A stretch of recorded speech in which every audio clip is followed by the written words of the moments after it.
Assalamualaikum warahmatullahi wabarakatuh. Sebelumnya, perkenalkan nama saya Muhammad Milan Ramadan Mulizar dengan NPM 230810701064 dari jurusan Informatika kelas B.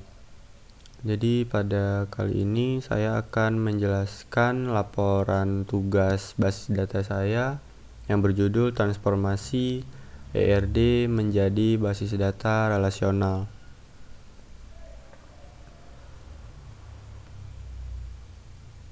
Adapun soal dari tugas ini adalah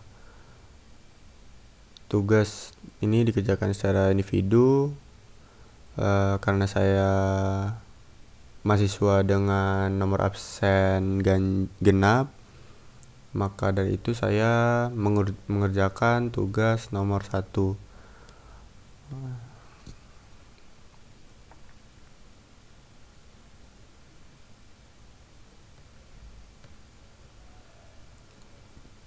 Dan pada soal ini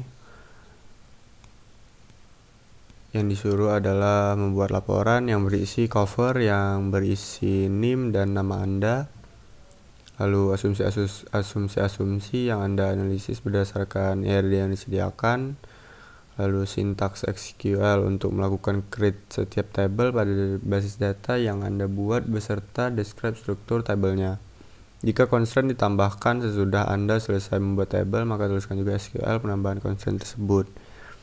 Dan link untuk melihat video presentasi dari hasil tugas yang telah dibuat. Lalu tugas ini dikumpulkan dalam bentuk soft copy melalui link tugas pada e-learning. Dan jangan lupa masukkan URL video YouTube pada bagian teks yang disediakan pada link tugas.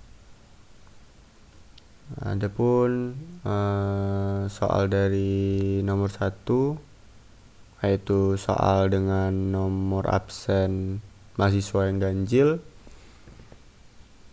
Ini adalah tabel ERD dari aplikasi pemesanan makanan secara online.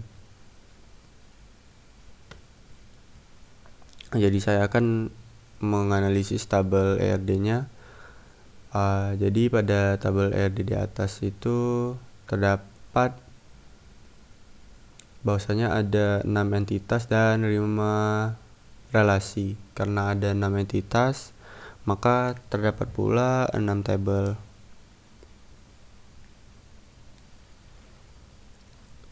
Nama tabel tersebut adalah tabel member, lalu ada tabel ongkir, lalu ada tabel pemesanan, lalu ada tabel makanan, lalu ada tabel detail pemesanan, lalu ada tabel pembayaran.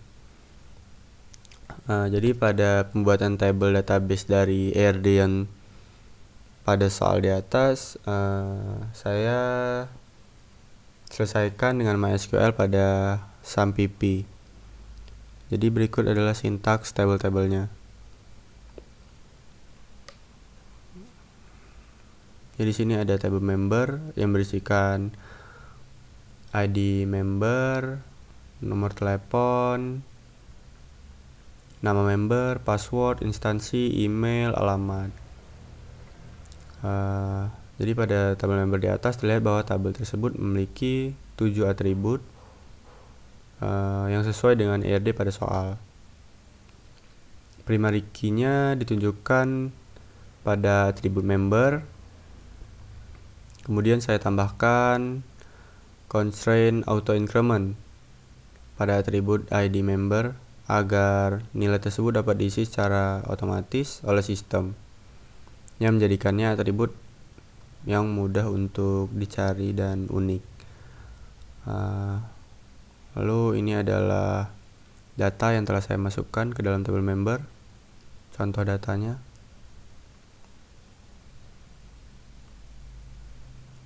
Lalu di sini ada tabel ongkir yang berisikan ID ongkir, provinsi, dan harga. Pada tabel ongkir di sini terlihat bahwa tabel ini memiliki 3 atribut sesuai dengan ERD pada soal. Primary key-nya ditunjukkan oleh atribut ID ongkir, dan saya menambahkan auto increment pada atribut ID ongkir agar data tersebut juga dapat terisi otomatis oleh sistem dan menjadikannya atribut yang mudah untuk dicari dan unik. Nah, di sini adalah sebuah contoh data yang saya masukkan ke dalam tabel ongkir. Lalu di sini ada tabel pemesanan yang berisikan ID pemesanan, tanggal pemesanan, tanggal pengambilan, jumlah pemesanan, ID member, status, alamat tujuan, total belanja, dan ID ongkir. Pada tabel pemesanan di sini terdiri dari 9 atribut sesuai dengan ERD pada soal. 2 diantaranya adalah foreign key, yaitu atribut dari ID member yang diambil dari tabel member, dan atribut ID ongkir yang diambil dari tabel ongkir.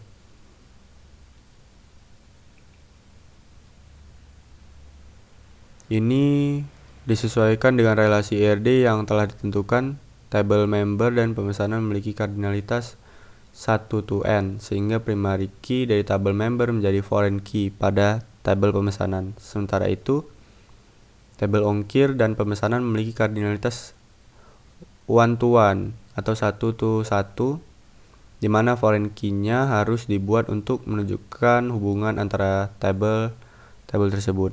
Dalam hal ini, foreign key dibuat pada tabel pemesanan dengan primary key dari tabel ongkir sebagai foreign key pada tabel pemesanan. Primary key pada tabel pemesanan ditunjukkan oleh atribut ID pemesanan. Selain itu, constraint auto increment ditambahkan pada atribut ID pemesanan agar data dapat terisi otomatis oleh sistem dan menjadikannya atribut yang mudah untuk dicari dan unik.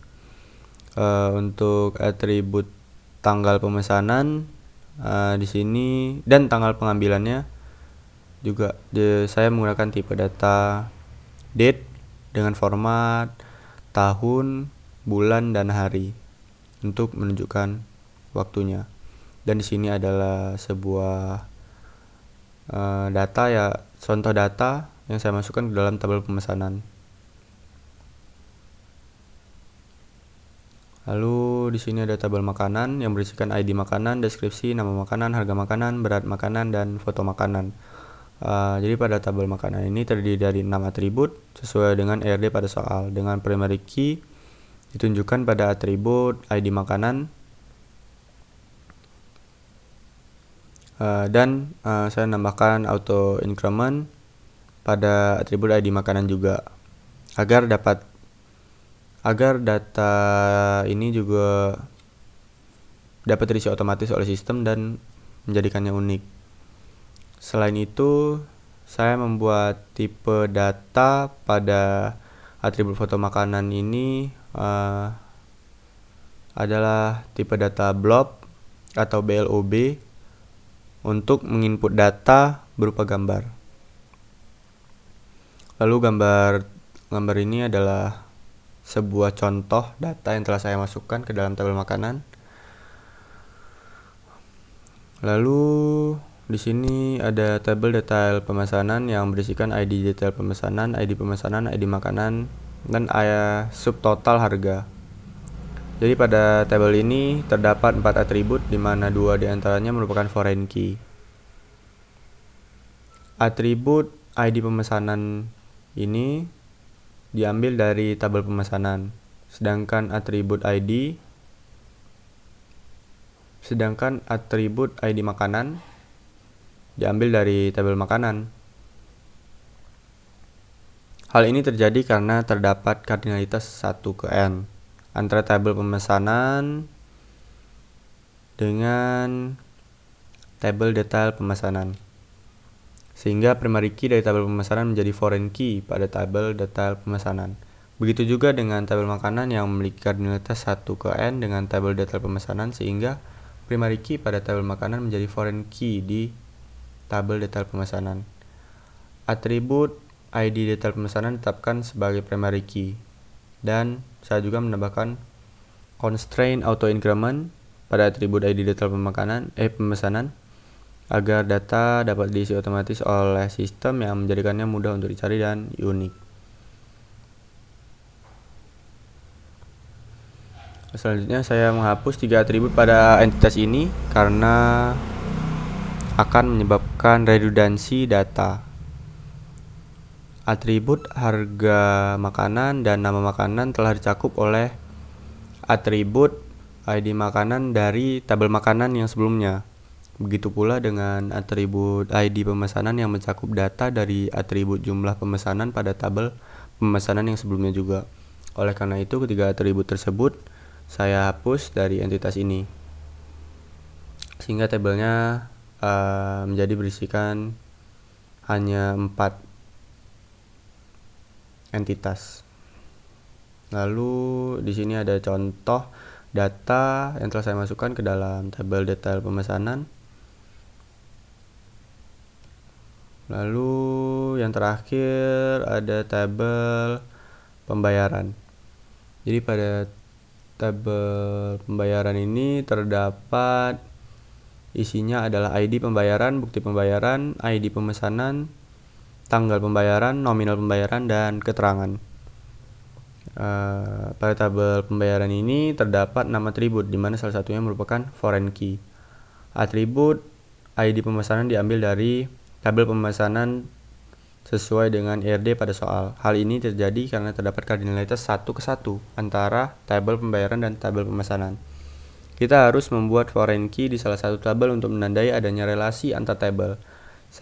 Maka dari itu saya menambahkan foreign key pada tabel pembayaran ini, di mana primary key dari tabel pemesanan tadi menjadi foreign key pada tabel pembayaran ini.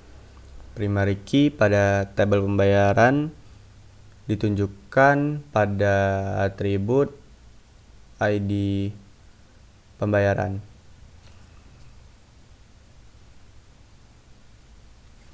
Selanjutnya, saya menambahkan constraint auto increment. Constraint auto increment pada atribut ID pembayaran agar data dapat diisi otomatis oleh sistem yang menjadikannya mudah untuk dicari dan unik. Untuk atribut bukti pembayaran, saya menggunakan tipe data timestamp sebagai penunjuk waktu dengan format tahun, bulan, hari, lalu dapat berisikan waktu, jam dengan tepat. Seperti ini. Ini adalah contoh dari data yang telah saya input atau yang telah saya masukkan ke dalam tabel pembayaran tadi. Baik, mungkin segini aja penjelasan dari laporan basis data saya. Lebih dan kurang saya mohon maaf. Saya Milan Ramadan Mulizar, pamit undur diri. Assalamualaikum warahmatullahi wabarakatuh.